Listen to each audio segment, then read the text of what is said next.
प्यारे बच्चों, आज मैं आपके लिए लाई हूँ एक और कहानी, बुद्धि से भरा बर्तन। तो चलिए सुनते हैं कहानी। एक समय की बात है जब अकबर ने बीरबल को महल छोड़कर जाने का आदेश दिया था।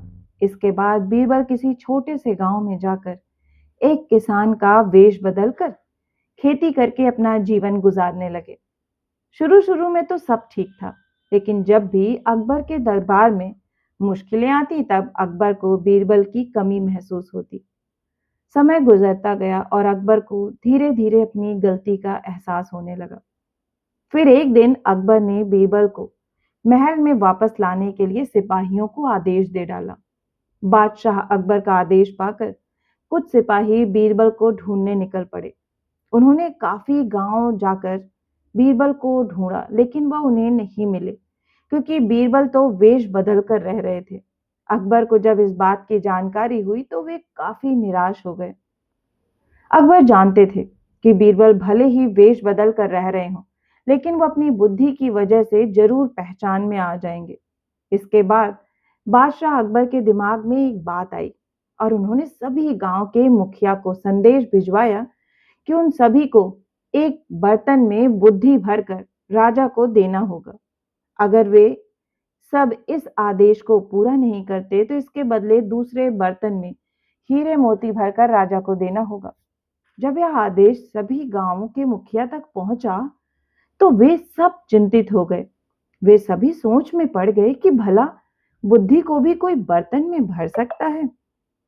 सभी गांववासी की सबसे बड़ी परेशानी ये थी कि अगर वे बुद्धि को बर्तन में नहीं भर सकते तो इस परिस्थिति में उन्हें उसी बर्तन को कीमती हीरे मोती से भरकर अकबर को देना होगा। बीरबल जिस गांव में किसान बनकर रह रहे थे, उस गांव के लोग भी इस आदेश से परेशान हो उठे।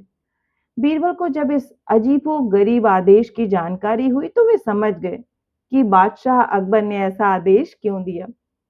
इसके बाद बीरबल निराश अवस्था में बैठे गांव वासियों से कहा कि वो बर्तन में बुद्धि भर सकता है। बीरबल की यह बात सुनकर गांववासी चौंक उठे, क्योंकि उन्हें विश्वास नहीं हुआ कि वे ऐसा कर सकते थे। साथ ही काफी लोगों ने तो बीरबल को पागल ही समझ लिया था, लेकिन गांव के मुखिया के पास और कोई रास्ता नहीं था। इसलिए उन्होंने बीरबल को बर्तन में बुद्धि भरने का जिम्मा सौंप दिया। उस समय गांव में तरबूज उगाने का समय था। बीरबल ने ऐसा एक बर्तन लिया जिसका मुंह ऊपर से थोड़ा सा ही खुला हो। इसके बाद बीरबल ने उसके अंदर तरबूज के पौधे की एक बेल डाल दी। कुछ समय बाद उस बेल में फल लग गया। समय के साथ साथ कुछ ही दिनों में तरबूज बड़ा हो गया और जैसे ही तरबूज में बर्तन का आकार लिया, बीरबल ने बेल को तरबूज से अलग कर दिया। बीरबल ने तरबूज को बर्तन सहित अकबर के दरबार में भिजवा दिया। साथ एक संदेश भी बर्तन के साथ भेजा कि महाराज, इस बर्तन में बुद्धि भरी हुई है। अगर आपको बुद्धि चाहिए तो बर्तन को तोड़े बिना निकालना होगा।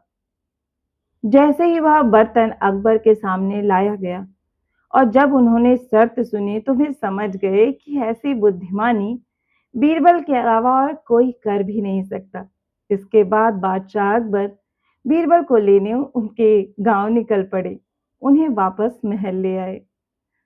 तो बच्चों, कहानी तो बस इतनी सी ही थी, पर इस कहानी से हमें सीख क्या मिली? हर परेशानी का कोई ना कोई हल होता है। कभी कभी थोड़ा हटकर सोचने की जरूरत होती है, बस। तो बच्चों, आपको ये कहानी कैसी लगी? अगर आपको कहानी पसंद आई है तो इसे अपने दोस्तों के साथ शेयर करें। और हाँ, इसी तरह की मनोरंजक और प्रेरणादायक कहानियाँ सुनना चाहते हैं तो इस चैनल से जुड़ें और इसे सब्सक्राइब करना ना भूलें। फिर मिलती हूँ एक और नई कहानी के साथ। तब तक आप सभी अपना खास ख्याल रखें।